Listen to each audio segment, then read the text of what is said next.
Hello and welcome to Athlantic, the show where an American and a Brit take turns crossing the pond to learn about sport culture in the UK and the USA. I'm Adam Jordan, your resident American. And I'm Harry Collins, your resident Brit. It is episode 21 today, brought to you by our patron saint, Roberto Clemente, who, if you didn't listen to last episode, some of our English listeners might not know who that is, but I'm sure Adam wouldn't mind telling us again. I'll be very quick. The ultimate humanitarian and also a Hall of Fame baseball player as well. One of few men to reach 3,000 career hits in Major League Baseball. Was one of the first superstars from Latin America. An absolute legend for the Pittsburgh Pirates and for baseball, who passed away doing what drove him, which was serving others and trying to help those who had been affected by an earthquake in Nicaragua in 1972. So pretty incredible person, and happy he's our patron saint today. And he wore the 21 as we get past 20, and we've got to keep track of the episodes. Yeah, we're taking the best known or our favorite athletes who wore that number, and those are our patron saints. Like Sesame Street comes with colors. We're gonna come with obscure athletes. It's fun. It's a really good time. Yeah. We are looking at a unbelievable weekend of sport. Specifically, this weekend of sport is made for Athlantic. Totally. What do you want to talk about first, the rugby or the golf? Let's go ahead and talk about rugby, because we've talked about it for a few episodes now. So last episode I made a pretty bold prediction. I am so sure that England are going to win the Women's Rugby World Cup, that if we don't, I will do episode 25 in a Crystal Palace shirt. As I thought we would, we waltzed past the French, albeit a fantastic game, and it set up a final with Canada, not New Zealand. And I was absolutely certain it was going to be a repeat of the last World Cup final, but no. We've got dogs in this game. We've got dogs in this fight. Adam, are you gonna rally behind your neighbors to the north? I feel like I don't want to cop out here, because usually I'm like behind. Like, I am weirdly the American that is like, yeah, all right, I'll go for Team England. But like, it's hard not to go with our friendly neighbors, and there's often there's also often a rivalry in sports with Canada, but like, would be pretty cool to see them kind of take up the mantle for North America and take the win in a sport that's not usually known for being dominated by North Americans. No, and what a wonderful way of spreading. What is a beautiful, well, it's a fantastic sport in North America. If you can't have the US, for the sake of this podcast, we would want Canada to make it to the final. It also gives us an opportunity to root against each other. That's fun. Which is very rare for you and I. We're always, you support Brighton, I follow the Pittsburgh teams, but this is like one of the first instances I can remember where I will absolutely hope that you have a bad weekend. Because what is happening in the Gulf this weekend? Not too far, actually, from where I am.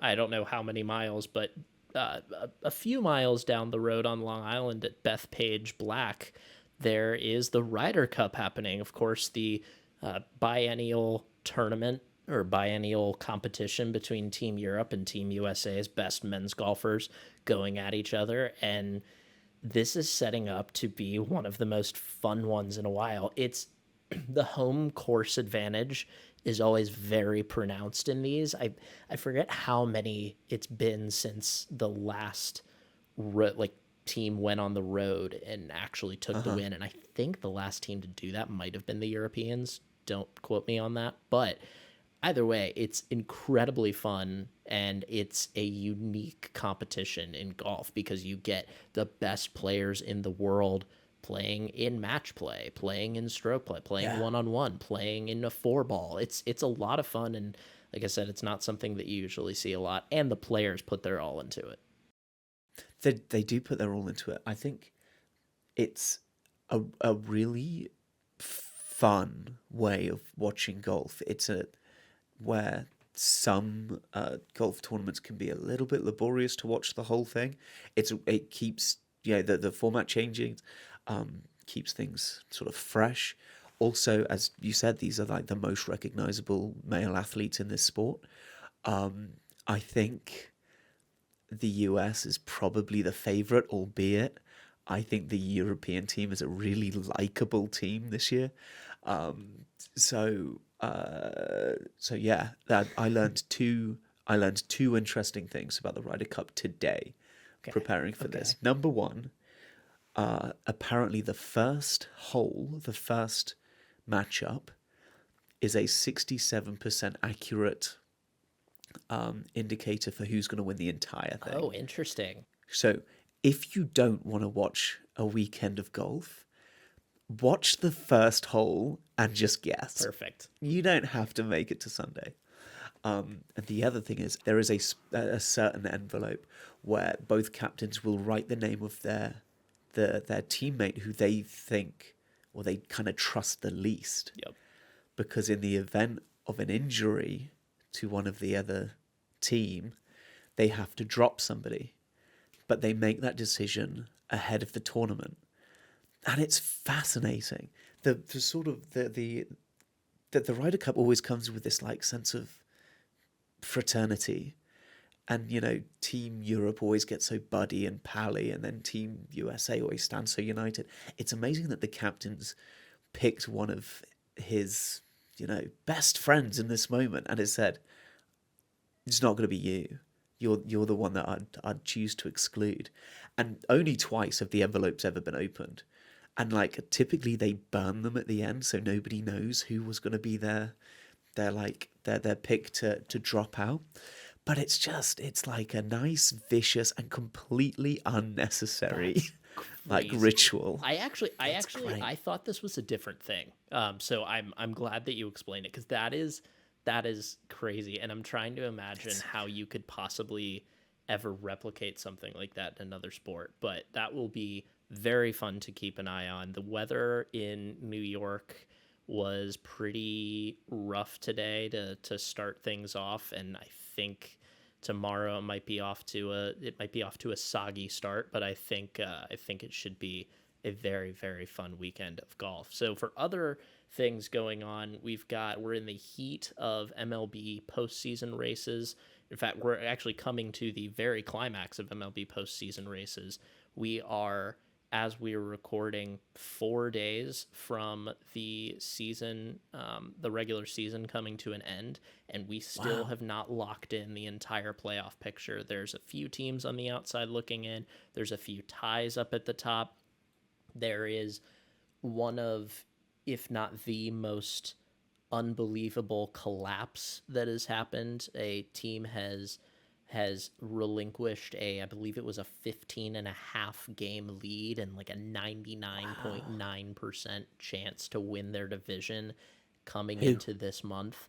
And this is the Detroit Tigers, a team who a few episodes ago you asked me who we should look out for in the playoffs. I said Detroit. I think it's my fault. We've cursed them. I think I've cursed them by accident, but Cleveland has won, I think, like 16 or 17 of their past 18 or 19 games, something like that. It's been unbelievable to watch. Very, very exciting.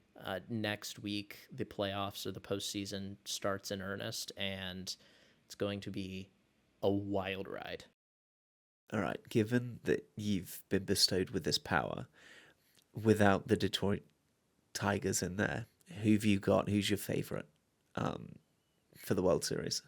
I feel like, should I say the Yankees? Should I but now that I've Just to made jinx it them. now that I've made it known and like put it out there that I have this power, I hope that I haven't just made the Yankees win the World Series.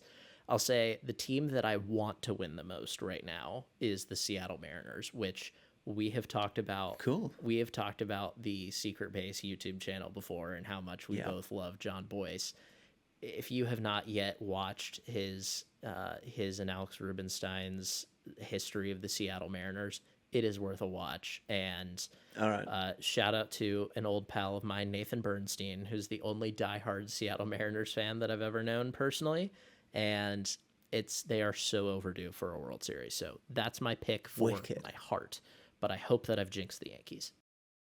Yeah, I hope the listeners could tell how much quieter you got when you said the Yankees, as if you didn't just move to the city and they're all going to come for you. It's okay. They got plenty of. That's a question I've been meaning to ask you. New York is a massive sports market. Some would say. With multiple teams in each sport. Yep. It's like the supportership of the teams evenly split? Like, do you get more Yankees fans than Mets fans? Knicks over Nets? Giants over Jets? I'll go out and take bars. That was poetry. Oh my God, sorry. Well, go on. Bars.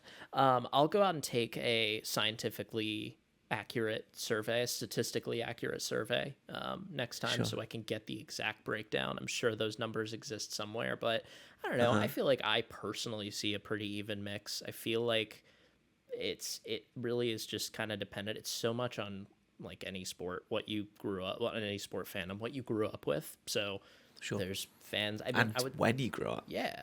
I mean, I would say that's very true. I mean, I would say, if the Yankees were a dynasty in the late 90s, they've been a dynasty at several points in their time. They will be the first to remind you that they have 27 championships. But I think I think there's a little bit more of like, if you're a more working class background or a working class fan, then you're going to be a Mets fan and probably a Jets fan. The Mets and Jets kind of roll together with most of their fandom, though that's not always the case. And then the Yankees are certainly the more posh, the richer, the team that has been around for far longer than the Yankees. And then the Giants are thought of somewhat in a similar vein, but they've been so bad for so many stretches of time, including this most recent time, that it's hard to say. Speaking of the Giants, and this is a loose segue. Okay. I have actually been caught up in the NFL this season. I sort of forgot how much fun it can be to watch. Yeah. Even though it can be exhausting and it's a juggernaut that turns up in autumn, rolls through, and then dumps us all in spring, and we're like, oh, I've got to watch cricket now. It's a different feeling. That's what most NFL fans are saying. That Super Bowl happens, immediately flip to cricket. Yeah, it's funny. It sucks that the Ashes is going to clash with so much football, because the viewership in America is going to decline. We are such a niche show. I grew up. I picked the Pittsburgh Steelers when I was sort of in my teenage years, because they were in a Super Bowl against the Packers, and I just picked them based on their team color. Then I came to meet you in Carolina, and I thought my allegiance should spin to the state in which I lived. But the Panthers are awful. So I'm watching this season without an allegiance. And I told you, and you thought this was bold, I'm going to try and watch half of the teams in the league. And so far I've seen the Rams Eagles game. Yep. And the Cowboys Bears game. Yep. I don't like either the Cowboys or the Bears. Good. It was quite an interesting game to watch. The Rams were okay. I don't want to be an Eagles fan, because our producer Sean is an Eagles fan, and there needs to be rivalry somewhere. Wait, I know. Sean. It's okay. I know. No, Sean, come on now. So, beyond your allegiance to the Steelers, who do you think is just a nice team to start following in the NFL? Oh, I mean, I feel Nice is the I operative was gonna word. say They don't have to be they don't have to good. be good. They just have to be nice. Yeah, and they can be good. Uh, Like if you asked me for a Premier League team, I wouldn't say either of the top two. But who am I going sure. to have fun with? I mean, yeah, like because I'm trying to think of like what that would be. It's definitely not my Steelers. The Steelers are not like No. the nice team to follow. I am stuck with the Steelers. I'm not upset Uh that huh. I'm stuck with the Steelers. But in Uh terms huh. of like a nice team, I feel like for a while I would have. I feel like the Cardinals would be a good pick. The Cardinals are Oh, like that's nice. the Cardinals are but you're going to be miserable rooting for them. The Lions are a good one. That's a team that has suffered Sure. for a very long time and have a coach that's really likable and have players that are really Uh huh. likable. Actually, I think I might revise this. I It's easy because they're sort of on the upswing. I think people thought they'd be more on the upswing than they are now, but I feel like early indications you would have a good time with the Lions. The Lions. Okay, fun. Now, And also I like the sort of underdog story. Like yeah, Detroit, obviously as a city has gone through quite a lot in the totally. last half century. Totally. Um, Yeah, I mean, okay, great. hopefully I haven't just jinxed another Detroit team, but that's neither here nor That's there. oh my god, that's a good point. Yeah. Yeah, hopefully not. So, a couple other things that we want to get to quickly. The WNBA semifinals are underway. By the time you're hearing this, we may have the finals locked up. This year is actually the first year that we are going to have a full 7-game finals series. It's just kind of another Sick. step toward equality, maybe, but it's also Yeah. just a step toward getting things to a standard that allows the players to be showcased more, allows these championship moments to be celebrated more. So, really excited for that right now. The Phoenix Mercury, the Minnesota Lynx, the Indiana Fever, and the Las Vegas Aces are all in play right now. Asia Wilson won her fourth MVP for the WNBA. She's the only player ever to do that. So we are truly, I think we've talked about her before, but we are witnessing a living legend. Wicked. Yeah. So, and then you had an adventure recently. Yes, this will be on. You'll be able to see this properly on TikTok, so I'll mention it quite briefly. But I went for one of our favorite things when we went for an away day. We mentioned it in episode 9, I believe, Mm-hmm. of Athlantic, which is it was about 5 or 6 months ago, and it was the absolute perfect version I have of never of the away I day. have never wanted to be with you more than I had as you were telling me in real time what was happening. It looked incredible. It it was incredible. It was the perfect setting. I went to Barnsley, which if you can point to that on a map as a hell, if you can point to that on a map as an English person that doesn't live in Yorkshire, credit to you. If you can point to it on a map from America, you're the new mayor of Barnsley. It was in a competition that I think is super underrated. I know we started this podcast talking about the FA Cup, and we're gonna have to leave it a couple more years before we talk about the League Cup. But it's just another knockout competition where the big teams get to play the little teams, and I'm still getting used to supporting a team that is considered the big team in this instance. I saw the biggest win I've ever watched as a Brighton fan.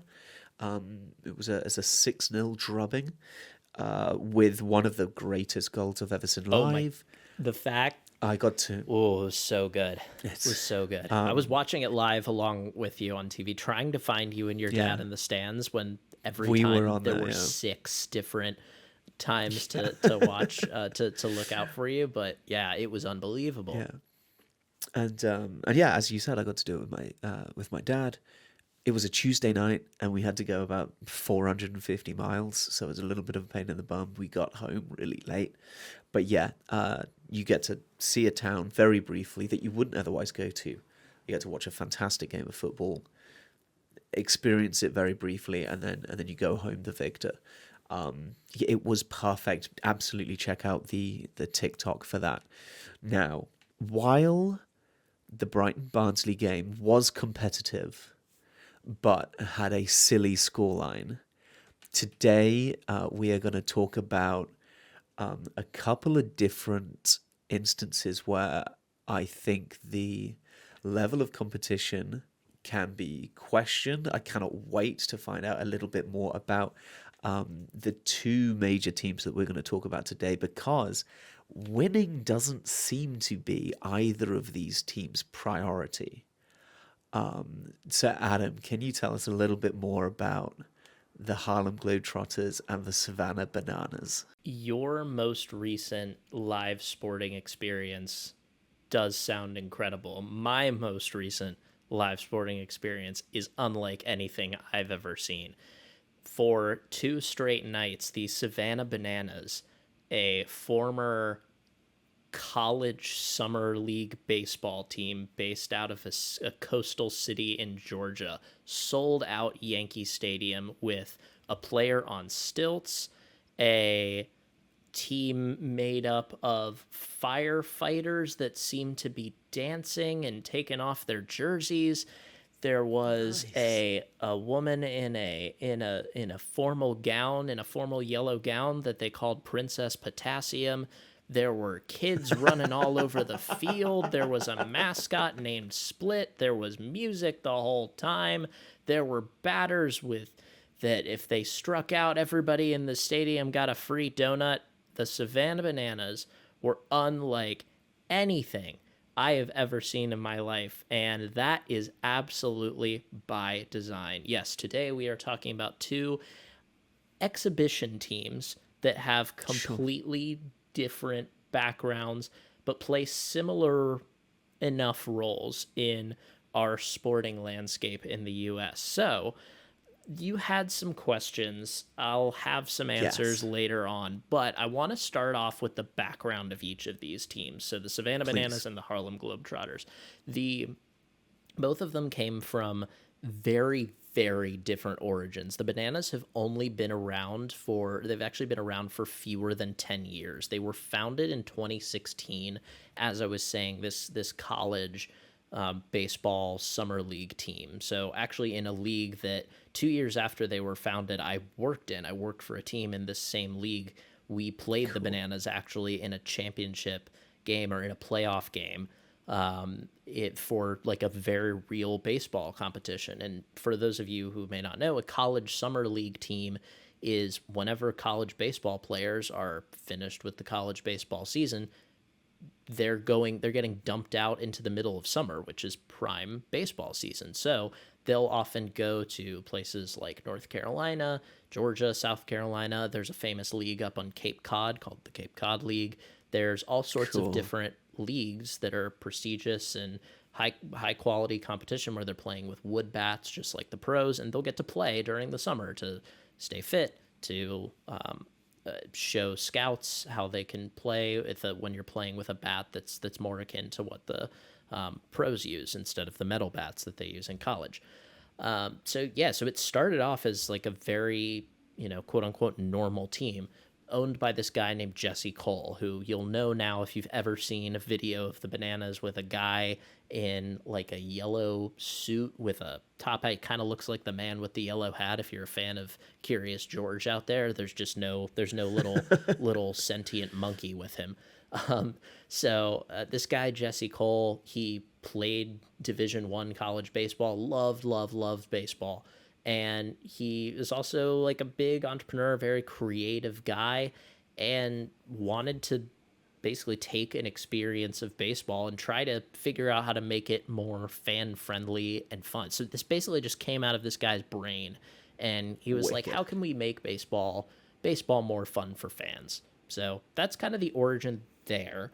On Uh the huh. Globetrotters side, the Harlem Globetrotters, how would you say, Harry, are the Globetrotters? No, I guess I should have asked this before about the Bananas, but like, are the Bananas known at all in England? Are the Globetrotters? So that's a great question. I, because, and this sucks to say out loud, especially on a podcast where we also have like social media, I think the Savannah Bananas are huge. They are all over my social media. Obviously, like, social media is a bit of an echo chamber, but enough of my friends can recognize their videos and, without anything more than a passing interest in baseball, like what they're doing. However, when I mentioned that you and I were going to do this episode on these two teams to my father, he knew the Harlem Globetrotters far better than I did. And this is an English bloke in his 60s who name dropped individual Globetrotters and said, "Hey, Google this guy. Make sure you check out his like His mixtape. Any videos of him on YouTube." So the Globetrotters have a huge. I think generationally they are very well known. I can't speak for around the world, but especially in the UK, with people of like our parents' generation. Whereas the Savannah Bananas, it seems, especially with their videos doing like TikTok trend dances, definitely spiking it like our generation and younger. Yeah, definitely. So yeah, they're both huge, but it's amazing that the Globetrotters have this longevity, which means they must be way older than I thought they were. Yeah, there's definitely a generational gap there for sure. I think as much as the Bananas they understand the clear connections between what they do with baseball and what the Globetrotters do in basketball. I think they try to stray. I don't think they would love to when people say that they're the Harlem Globetrotters of baseball, because they want to be their own thing, right? But they definitely speak the same language and I think serve a lot of the same purpose, at least in their kind of superficial entertainment sort of goal and aims, and in a way to make the game more engaging. But that's not how the Globetrotters started, and their history is a whole lot different and, frankly, a whole lot more important and a whole lot deeper. So they started. Wow. Any guesses as to when they started? Unless you happen to cheat and look at the notes. Do you have any guesses as to when the Globetrotters started? I didn't look at the notes, but you did tell me. Oh, okay. That's even better. Okay. Which I think it's nice that they both celebrate an anniversary next year. They do. Well done. Yes. 90 years before the Bananas were founded, the Harlem Globetrotters were founded in 1926 in Harlem, New York. Actually, no, that's a lie. They were founded in Chicago, of all places. Oh, wow. Yeah, so like Harlem and Chicago, there's not really a connection there. The name switch came later. So they were never called the Chicago Globetrotters, but we'll get there.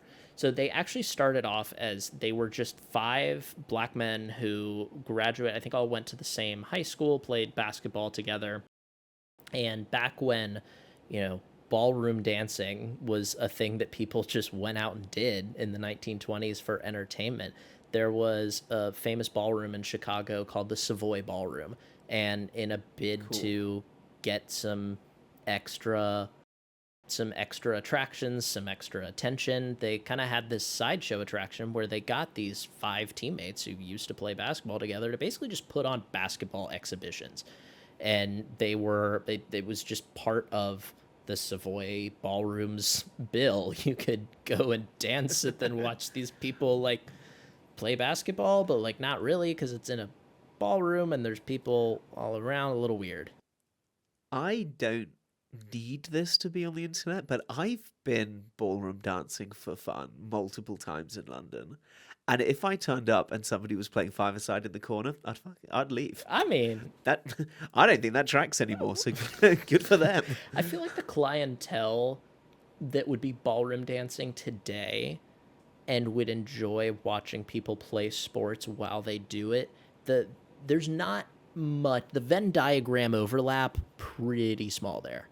Venn diagram is a circle because everybody is drunk. Oh, okay, perfect. I see. Yeah. We're getting more clues into how this came to be for a young Harry. Anyway, eventually these guys started just broke off and made a team for themselves. A team where they went on to just try to play other teams as a legitimate regular basketball team. Competitively. I mean, I think it's interesting because I feel like back in like the 20s and 30s, probably less so in the 40s, but before like the 20s and 30s, I feel like a lot of teams were just like, hey, you got some people that were, that you enjoyed playing with, and you tried to see who you could get to challenge you. And that was kind of the ilk of what this was. But these guys were really, really talented. They were very good. And again, significantly, they were a starting five, just a team of 5 black players.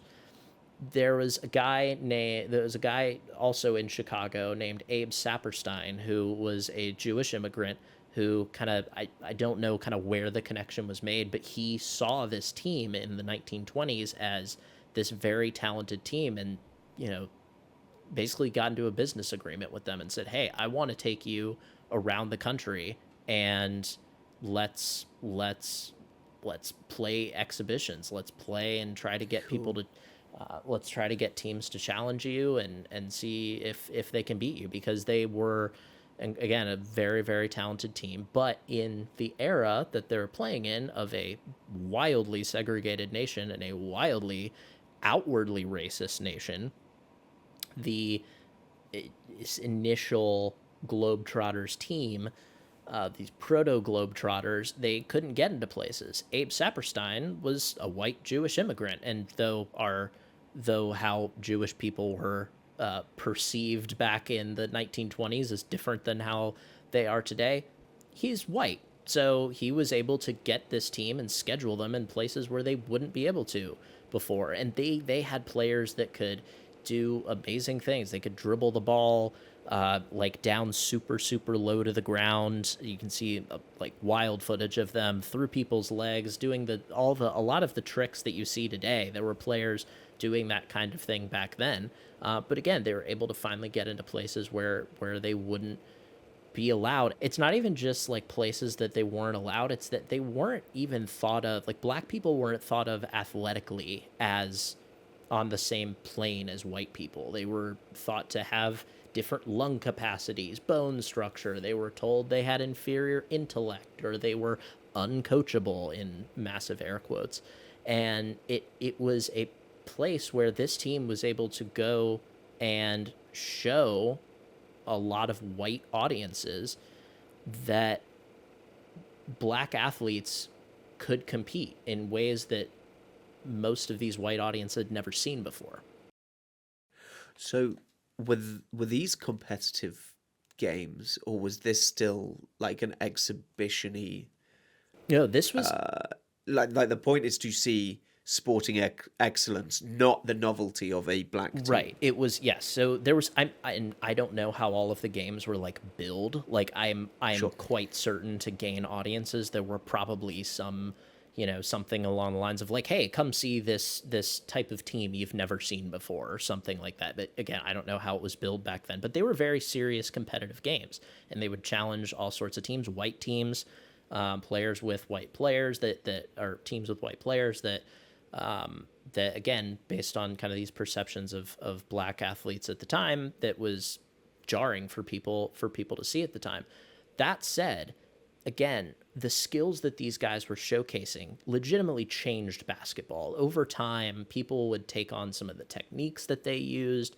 They were so talented doing things that white teams hadn't been doing, because it was just a type of basketball that I don't know if they were too afraid to play, or if it wasn't proper or whatever. But like, one thing that I feel like I may have buried the lead on is that the NBA in its current form, as we see it now, probably would not exist without the Globetrotters. And Cool. Wow. Yeah. Consider that lead buried. Wow, what a unreal. Yeah, they have had that profound of an effect on basketball. And today we think of them as this exhibition team, and they are an exhibition team that are more about entertainment than the basketball themselves. But to get back to the name real quick, the Globetrotters came from, hey, we're not afraid to go around the country. We're going to travel around and take on all comers, that sort of thing.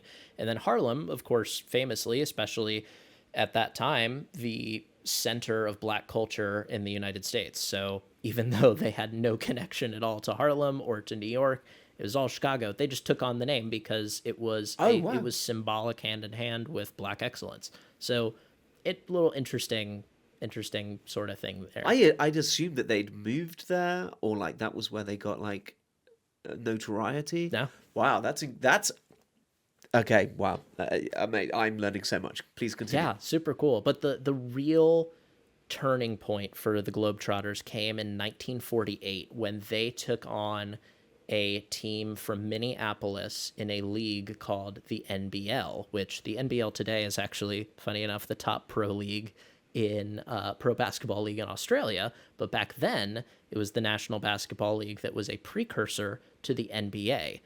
The team in Minnesota was the Minneapolis Lakers, the precursor to the Los Angeles Lakers before they moved out.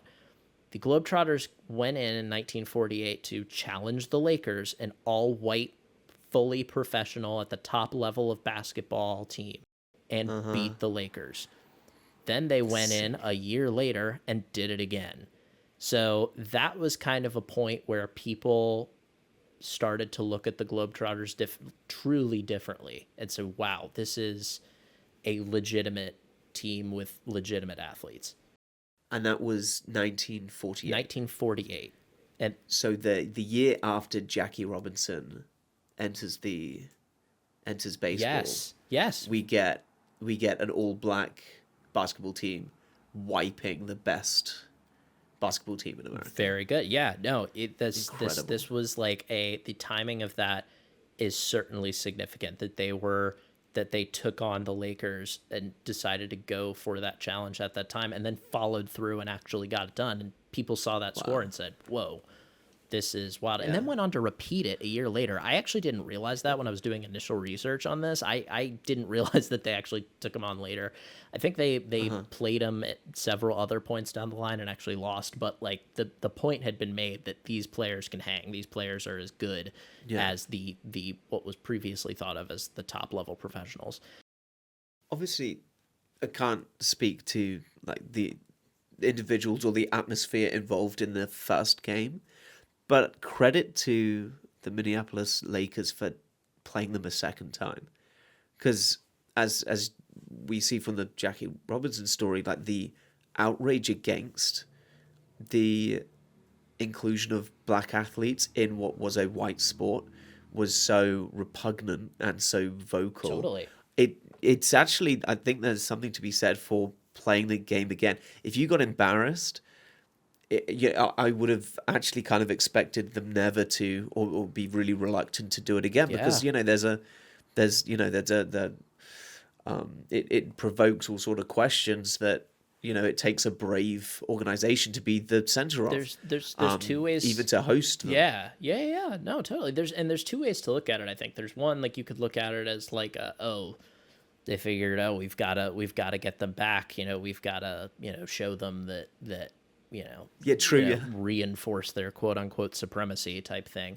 Or we can look at it through the lens of what you were talking about, which is very much like there was an example of a boxer in 1908. We were talking about it earlier, Jack Johnson, who like at the turn of the century, a black boxer took over the world heavyweight title and from a white boxer.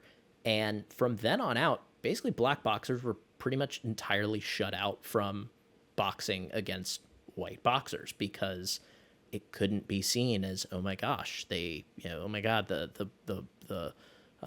black boxer can beat a white boxer. What does that say about white people and white supremacy? Like an allegory for an analogy for the fragility of white supremacy, and so many. Basically all, I would say, white supremacists.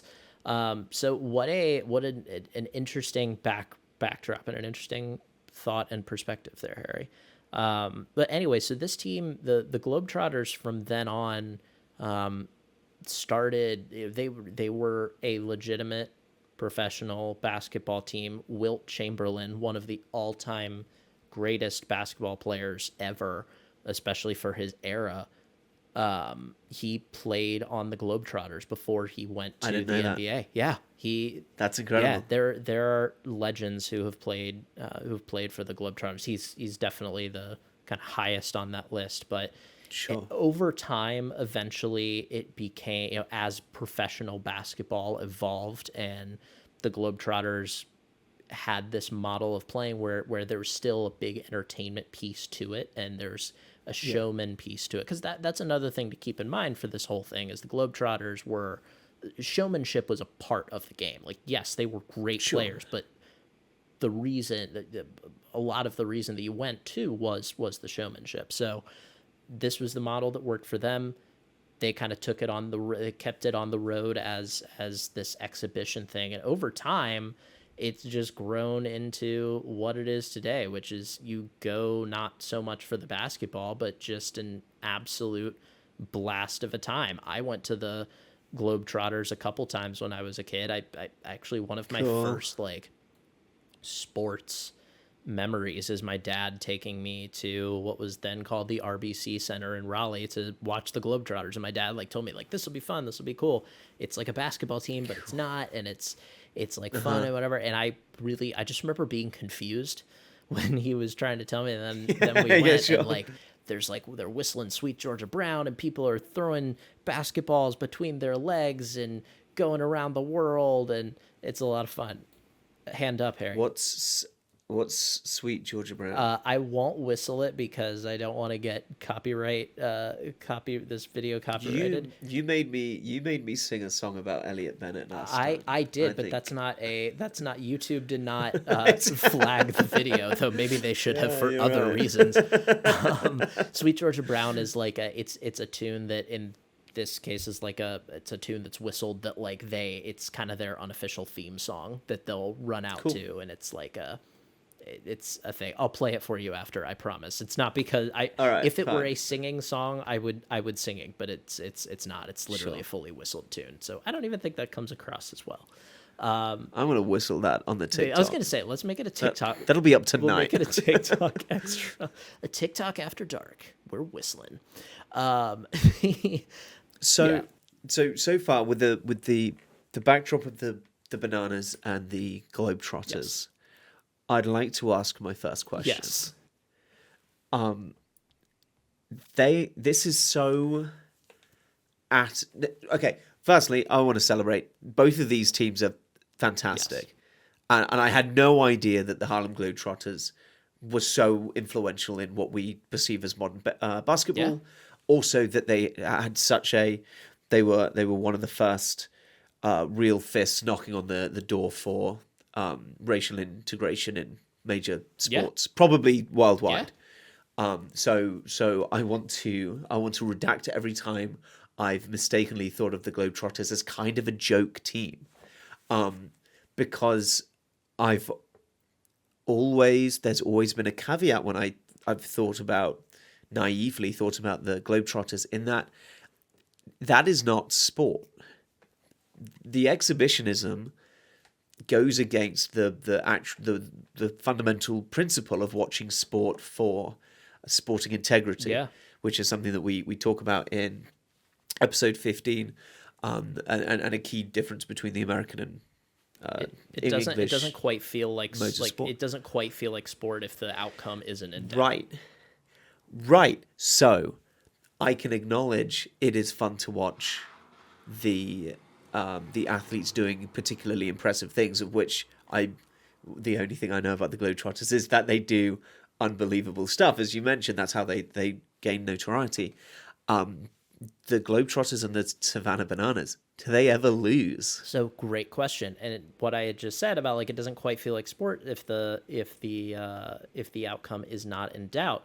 Well, with the Bananas, the outcome is always in doubt. The Bananas are playing against teams. So the Bananas, if you don't know, and the way that we've structured this, a lot of this has been like, I think it was important to get to the history and what makes the Globetrotters so important to American history. But one of the things that we need to get clear on is what exactly the Savannah Bananas do. So I'm going to pull up the what they call the Bananas don't play what they call baseball. The Bananas play what they call, creatively, banana ball. So banana ball has 9 rules. Banana ball. Oh, So the okay. the Globetrotters in their current iteration are out playing games, or playing basketball games where the referees aren't really officiating. They're looking the Sure. other way while somebody puts the ball under his jersey and is walking around to, like, at the expense of the silly Washington Yeah. general who's not paying attention and can't figure it out. That kind of thing. The Bananas are playing a competitive game. So the Bananas, as you know, I mentioned the Washington Generals, the Harlem Globetrotters pretty much always play them. They've had other names, but it's the same team. They haven't Cool. lost to them since 1971, is what they say. It's disputed because, It's one of my favorite sports yeah, stories. We can cover it in a short form at some point, but tens yeah. of thousands of games have happened And without like them. the Washington, they have real people Yeah, on. They're not actors. right. They're athletes who Who? who are paid to lose. Yeah, I mean, like, yeah, it's again, the outcome is never in doubt. But with the Bananas, they're doing, and this is where they would say that they're different, that they're, where their differentiation is, because they're Sure. reinventing baseball to basically try to create something of a different sport. So the Bananas don't always play the Plantains. They play a cast of 3 different teams. One of them is called the Firefighters, one is called the Party Animals, and the other, I think, is called like the Texas Tailgaters. And they're trying to create an actual league of this. But Banana Ball rules, I've buried the lead enough. There's 9 rules, or there's 11 rules to Banana Ball. Rule number 1, win the inning, get the point. So the idea is that every single inning is meaningful. So you win Okay. rather than scoring more runs than the other team over 9 innings, you win by Sure. winning the most innings. It's like match play in golf. Exactly. Rule number 2, there is a 2-hour time limit. The clock starts at the beginning of the game. Once the 2 hours hits, game is over, unless rule number 9 comes into play, but we'll get to it. So far, 2 for 2, good rules. Great rules. I'm not. I think baseball's an amazing sport. Hey, that's made it. Yeah, That's probably lifted the floor of most baseball there you games. go. And many would agree. The tens of thousands of people that sell out the Major League Baseball stadiums and NFL stadiums would agree with Yes. you. I think they have desires and plans to eventually go international. So I'm hoping you're able to go Right. see them someday. I sent you this. I sent you this months ago. They announced their world tour, Yeah. and it was the most American world tour ever because the furthest away from America they went was the other side of America. And I was truly gutted that they weren't going to. Surely London is the first stop after maybe Toronto, They, maybe Mexico City, but I was furious when they didn't come in here. their defense, they have only been doing this full-time touring model, like where they completely left that Coastal Plain League I was telling you about, in 2023. Yeah. So they're like 2 years at most into this. They'll get there. Fine. They'll get there. Okay. Okay. What's Can I rule go to 3? rule 3? Thank you. Yeah. Rule number 3, no stepping out. If a hitter steps out of the batter's box, it's a strike. So they have to stay ready Okay. at all times. Rule number 4, Sure. no bunting. In their words, and I feel blasphemous for saying this, but it's banana ball, it's not baseball. Bunting sucks. Most people would agree with that. I would say 85% of baseball fans would agree that bunting sucks. I am a sicko who loves bunting. Anyway, still a great rule because it has no place in banana ball. Bunting sucks. If a hitter bunts, they're ejected from the game. They get Wow. a red card. No, rule number 5, batters can steal first. So if there's a wild pitch or a pass ball where the ball gets past the catcher, the batter can just drop the bat, run to first, and try to get there, and he's safe if he beats the throw. Sick. It's pretty awesome. There's a lot of action, as you can tell. Rule number 6. Yeah, so far I haven't heard anything that's like that doesn't make the game of baseball a little bit more watchable. Yeah, totally. And like, These seem like kind of understandable measures. they're absolutely understandable measure. I mean, if you are a true baseball fan, you will understand that baseball, especially like 5 years ago, had a real problem. It still has problems, but Major League Baseball's made a lot of strides to make it more watchable. But the problem is watchability. It is the viewership numbers were declining, the length of games is going up, fans' frustration, both diehard fans and casual fans alike. Those frustrations were on the rise. There are problems. Jesse Cole, our man, decided to take matters into his own hands. Rule number 6, no walks allowed. If a pitcher throws ball 4, it becomes a sprint. I'm reading from their rules. The hitter can advance to as many bases as they want, while every defensive player on the field must touch the ball before it goes live. Did that make sense? That's sick. Yeah, okay. That's so good. In practice, so you've pitched at yep. me. It's the 4th ball. It's not a ball. Yeah. It's not 3 strikes. I'm not out, right? No, you're right. So 4 balls. So normally 4 balls in baseball, you get to walk to first base. It's a free base. Yep. Instead of that, you're running to first base. You could still take your time if you wanted, but it's not advantageous to do so. You're sprinting because to first the catcher's thrown it back to the pitcher, who's thrown it out to first, and all of the team have to touch the ball. Yes, in practice, all of and the I players... can go beyond the first. Yes, yeah. All of the players running kind of converge towards second base, so it makes the throws quicker, especially for the outfielders. And like sometimes there's plays at second base. It's really, really fun. That's it. Yeah. All right. I'm enjoying Rule this. number 7, no mound visits allowed. So coaches can't stop the game and go talk to their pitcher. I was like, where do the pitchers stand? There's actually, they have to stand in a hole. It's a reverse mound. Yeah. Rule number 8, I feel like you'll find this controversial, potentially, but I think is the coolest rule of all. Jesse Cole's biggest thing is fans first. Fans have to be involved. Fans have to be excited. Okay. That's his whole thing. One of his... Open mind here. Total open mind. He actually, like... One year for the Bananas, like his first like big thing that made headlines is he actually got rid of all of the advertising around the stadium because he said fans don't like looking at advertising. So, yeah. So, rule number 8 is that if a fan catches a foul ball, it's an out. So if you're in behind the first base dugout and the Bananas hitter hits a foul ball and it goes into the stands and you have your glove, if you make the catch, the umpire will call that batter out in Banana Ball. I think that's fantastic. Yes! I think that's really wonderful. Isn't it fun? That's such a good idea. Obviously, you want to, like, I guess there's always like a fight over a foul ball anyway.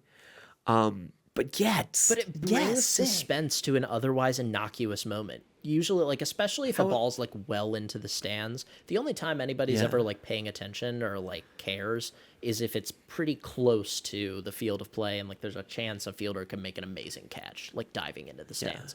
But like you're watching it the whole way to see if it's gonna be caught, and it's very, very fun. So yeah, highly enjoyable. Rule number 9 is a showdown tiebreaker. This is my personal favorite rule. So, I was talking about the 2-hour clock. The only time that the game would continue after the 2-hour clock is during a showdown tiebreaker. So the way that they don't just play extra innings. If a game is tied at the end of the 2-hour time limit, the game must immediately go into a showdown tiebreaker. What does that mean? Basically, the tiebreaker is on the field, you clear everybody except for the pitcher, the catcher, the batter, and one fielder. Sick. And sick. This is so good. It's so cool. The hitter has to score, and if they score, it's 1 point. So the hitter hits the ball wherever they can and sprints around the bases before that other fielder can go get the ball, relay it into the pitcher, who will relay it to the catcher and try to get them out before they score. If they score, they get the point, and then it goes to the bottom of the tiebreaker. When you say scored, a home A run. home run. Yeah, so you They have to get all home, the way right? around So the they bases. can't just hit Yeah, first. and I think if I remember correctly, this isn't written out in the rules, but they mentioned it in the game that I went to. It is if somebody hits a home run, it's an automatic walk off. Like if you hit it over the fence, Sure, fine. so Yeah, like yeah, the yeah. game's over. Which like fair. So and then the other piece of that, which is also not written out here, is after the first time, if both teams score the point, they take away the other fielder, and it's just the pitcher and catcher. That's really It's good. it's really really good. The two other rules are the banana ball challenge. So each team and the fans get an opportunity to challenge a ruling on the field. So like if the fans are collectively The fans? yeah, so like if they're like Cool. yelling at them like no, that was the wrong call or whatever, then they can challenge it. I don't know how the like if there's like an elected representative of the fans, but Yeah. they get to decide. And then rule number 11 is the golden batter rule. So one time a game, and this has actually been tossed around in MLB meetings before. I already know what you're One gonna time, say. yeah, a team may send any hitter into the lineup to go to bat, no matter where they are in the lineup. Like you can get sent out to bat even if it's not your turn to hit. So Oh, that's the Yeah. rule. Oh, I thought it was going to be something no, else. no. Okay, that's fine. Yeah, so like I actually didn't know there was an order. it is such a cool like set of rules that they've put in, and all of the players, like I can't emphasize enough, the whole time they're dancing, the whole time they're having that, you get extra points for making trick plays. I think there's like a bonus point awarded or some sort Sure. of advantage at the end of the game if one team has more trick plays than the other. So like if somebody makes a catch between their legs or like tosses the ball and like bats it to a teammate before they throw it in for an out, they encourage that kind of thing. Before 15 minutes ago, I thought the Savannah Bananas were just a team that played baseball and just danced between pitches. No. And during pitches. I didn't know, and I knew someone was on stilts, so I kind of knew it wasn't going to be competitive otherwise. Sure. That's a loophole that the MLB needs to close. I didn't realize that they play the same couple of teams, you said? Yep. Like there are the four of them and the Bananas rotate through. I didn't know that. I thought they went and played real teams. But the rules is actually kind of where the crux of this Yes. is. Like the dancing is like incredibly social media friendly. But actually the rules is where this organization is going to make a big splash because, like, as you said, this is popular, and like we are maybe fortunately, living in a time where sport has to get more TV friendly, more more broadcast friendly. We've seen it in cricket in the last couple of years with the 100. Yeah. And like putting the hard 2-hour cap is that's exactly what the 100 did in cricket. Yeah. You've got to speed it up. Basically, broadcasters are saying nobody wants to watch sport beyond like a soccer match. Mm-hmm. It's amazing that, the NFL gets away with it because it has the biggest broadcasting numbers of anything on the planet. But like, I didn't know the Bananas play a completely different sport. Yep. Yeah. I kind of love this. It's genuinely so much fun. While I was there, I had two thoughts. One, my dad would love this. Number two, only two thoughts in 2 thoughts hours. in 2 hours. That's what the Damn it. Bananas do to you, Harry. One, Yeah. my dad would love this. Two, Harry would love this because it is just such a it's unlike anything else that exists in sports. And like, to your point, the rules are what make this so great. I will also say the players are what make this so great because they bring on players who, and they people from all over the country come in to really try out and be a part of these teams because it is the players almost universally they wouldn't be doing it if they weren't having a blast, and they are evaluating you just as much on your baseball talent as you are, like with the Globetrotters, on their talent to entertain. and what skills they bring in. Can they sing? Can they dance? Can they do an impression? Can they play baseball on stilts? What is it that they can do that brings fans more joy? And it's also like a weird, interesting thing because the type of player that you get, it's somewhat similar to a Globetrotter where you're at a weird point where you kind of have to say, all right, either I've been playing pro ball for a little bit or I'm just out of college and I know I probably don't want to go the journeyman route. So let's attach myself to the circus. It's a little bit of a risk that you have to run for yourself because it's in some ways you're and I don't think that they would all think of it this way because I think a lot of them look at it, I think most of them look at it as an awesome opportunity, but I think to an outsider you could see it as you're kind of giving up on the dream a bit. But so it's an interesting type of player. I've got 3 letters for you, and I want you to tell me, obviously we're still in the infancy of banana ball. Okay. XFL. Is there a direction for this to either be its own thing and it's just always, because you mentioned Mr. Yellow Top Hat wants to, remind me his name? Thank you. Jesse Cole wants to expand this. There are 4 teams he wants to expand this. I imagine at the moment there isn't like a competitiveness. If there is a league, is there a league? Yeah, I mean the Banana Bowl, like they're playing to win the Banana Bowl games. Right. So if we reintroduce, I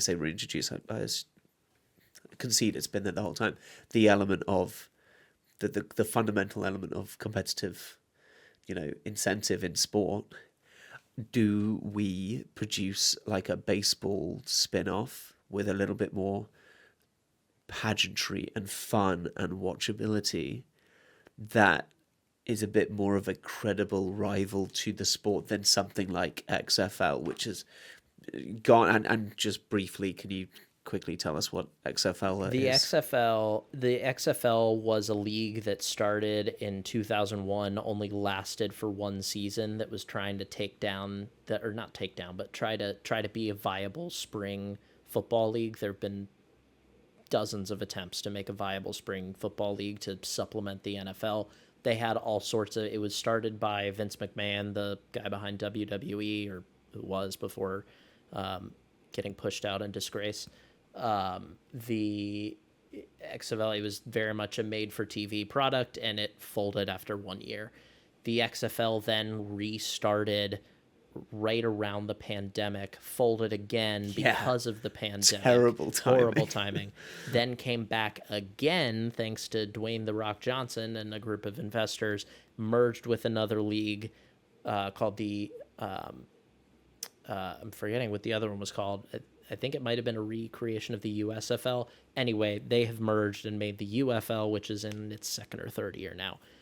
Anyway, but different rules, more watchable. Rules. It's more, it's more toned down than the original. Like, it's actually trying to be a legitimate football league. But if we're being serious, not being taken seriously. No, not at this point. It's lasted though for more than a couple of years though, so it's got that going for it. I do not personally think Banana Ball would take that kind of track, because I think it's trying to be something completely different than Major League Baseball. Their goal, and they know Major League Baseball is too big of a behemoth to take on, at least right now. Sure. But I don't think that's necessarily their goal. I think it could be a slow burn where you start to see where, depending on how big Banana Ball gets and how many kids are taking it at younger generations, there's a world where you want to see that, Major League Baseball would feel compelled to try to introduce, and not anything that's the same, but, just introduce more rule changes to speed up the game, or to add some more quick turnaround action that's inspired by banana. But I don't think it's ever in a play. I think they're trying to do two separate things. It's an interesting, and I don't think it's got any.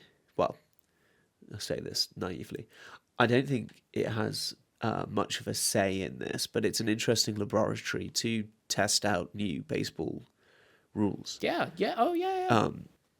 Like, I don't know concepts. At least. I don't think this is the point, but yeah, like, what baseball's got a shot clock.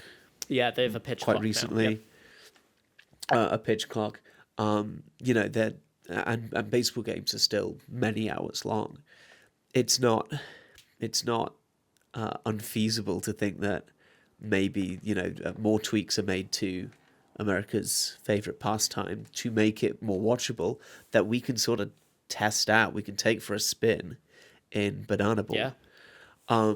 My last question for Banana Ball, was that the name of a real team before this started? The Savannah Bananas? The Bananas? Yeah. No, that team that I was telling you about, that Coastal Plain League team that started in 2016, completely full, normal baseball team. And Jesse Cole, there was a team that was a minor league, an affiliated minor league team that was affiliated with a major league team that was in Savannah the year before and had been for a long time, called the Savannah Sand Gnats. They picked up and moved to South. The what? The Sand Gnats.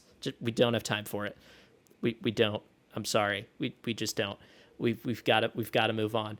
The Sand Gnats moved out, and Jesse was like, "This is an opportunity. Let's swoop in. There's a stadium here." And the banana does not strike fear. It wasn't anyone, meant to. It was a fan. The sand gnat is even worse.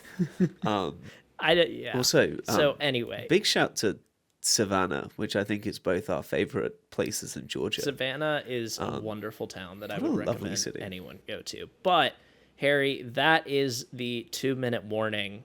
So we've got to move on to our final segment of the show, which is our quick question segment. And Harry, this week, the question is about our personal media consumption. Okay. Yes, you mentioned it earlier that you finally spun me onto Secret Base. Oh my God, it's incredible. I am gorging myself on things I do not care about. And I'm learning so much about mostly American football at the moment because I'm just in that NFL it makes you care about mood. them. It does. So yeah, my question is, and we'll expand this briefly to YouTube, what podcast and what maybe YouTube channel are on your weekly rotation? What do you always keep coming back to? I always come back to Secret Base. I mean, that's just been that has been a mainstay since they were SB Nations, since it was just John Boyce out on his own sometimes making videos. So easily that. And then I'm going to give you 2 podcasts. One is called The Varsity. It is a sports business podcast that I listen to that really keeps me apprised of everything going on, hosted by a guy named John Arand. And then the Carolina Insider podcast with the voice of the Tar Heels, Jones Angel, and Adam Lucas, that talk about all things Tar Heels. So that's mine, Harry. What about you? For podcasts, The Price of Football. It talks about business and football. Absolutely fascinating. Kieran Maguire, I think, is a fellow Brighton fan. Also, the TIFO football podcast by The Athletic. Very good. I have adored it for ages. There's also a YouTube channel, and that is part of The Athletic, which is obviously the pay-to-read New York Times subsidiary. It's fantastic. I have had this comment on a TikTok that we did ages ago. The host of the TIFO football podcast is Joe Devine, who sounds a lot like me. And I've realized when I do some of our TikToks, I'm very pleased that people think that we sound at all similar. That's a good host.